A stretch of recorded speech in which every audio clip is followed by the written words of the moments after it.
Hi there. Welcome back to another Gribley's Folly adventure. I am here in the Bothy where things have gotten just a little bit creepy. So, I've been finding bones in the woods. Small bones, you know, just little guys. But I find them usually in mysterious circumstances. Because when I say in the woods, I mean in the Bothy. In the Bothy or very, very close to the Bothy. And let's see, what I've got 1, 2, 3, 4. I've got 5 now, not counting the deer skull.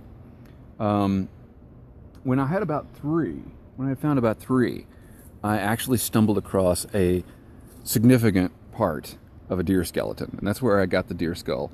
But I found all these bones in this one spot, and I laid them out in an arrangement so I could see what I had, you know, and take a picture of it.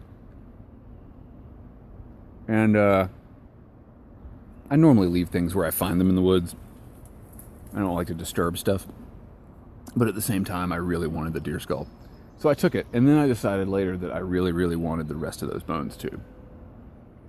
That they would be useful in, you know, bushcrafty stuff. I came back the next day, and all of them were gone. All of them. Completely cleaned out from my little arrangement that I made. And since then, my bones in the Bothy disappeared as well.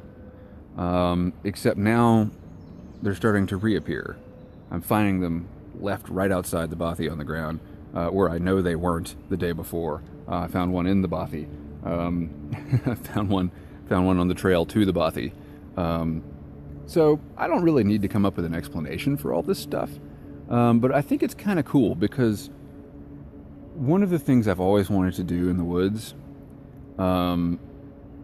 just to kind of like set the scene, you know, provide a mood for anyone who might stumble upon my little area.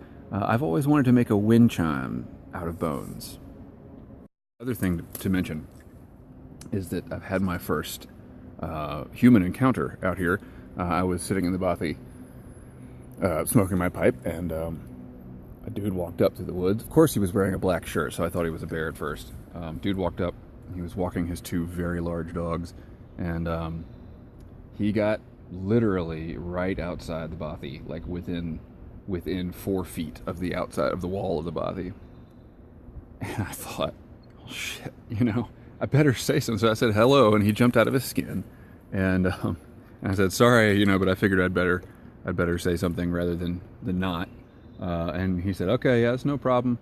What are you doing out here? And I said, oh, I'm just taking pictures of birds. He said, oh, cool. Well, this is a hell of a thing you built here. And I was like, yeah, can't afford a hunting blind, you know. And he said, all right, well, you know, have a good one. I was like, all right, buddy, you too. So, I mean, everything's fine. He didn't say get the hell off my land. He didn't, you know, I mean, I don't know why anybody would be bothered by what I'm doing out here. It's not like I'm doing anything weird. All right, so here's what we've got to work with. There's my pipe for scale. Turtle shell, these guys, and this pelvis bone here.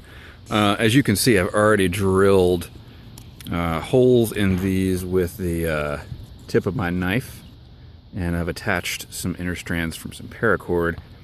I don't know anything about making wind chimes, but I guess we're gonna find out. So, I don't know about you guys, but when I watch bushcraft videos and they're like, okay, now I'm going to show you how to make a notch in 2 sticks, I kind of get a little impatient. I mean, the way you make a notch into 2 sticks is you cut a notch right there in those 2 sticks.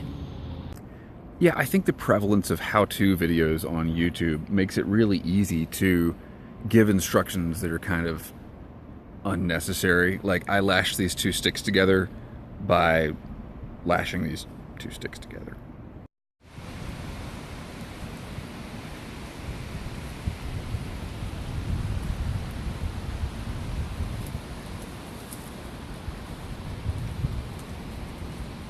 Rain coming in.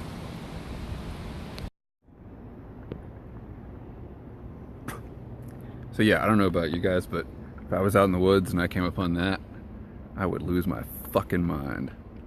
Okay, so the next order of business is to get our friend here up on that tree. Currently I'm threading the line through the base of the skull here. through the cerebral pituitary hole. Okay, now I'm going to, I've got it fed through the skull here. I'm going to put in a taut line hitch, if I can remember that knot.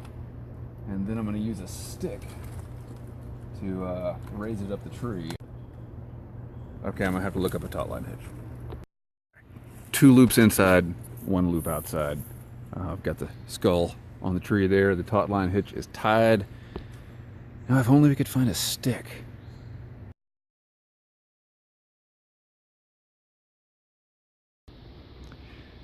All right, there's the finished product for the wind chimes. Of course, there's no wind right now. All right, and there's the skull. Not ideal. I'd rather have it higher, but I think that'll keep the casual raccoon deterred. Anyway, thank you all for watching. Keep the ends out for the ties that bind. Look at that fish. What kind of fish are you? I think it's a chub or a hornyhead or something like that. It's some kind of fish. That's pretty cool. I would not expect there to be a fish that large. Not that that's really all that large, but seems like a big fish for this little creek. I wonder if I could catch it.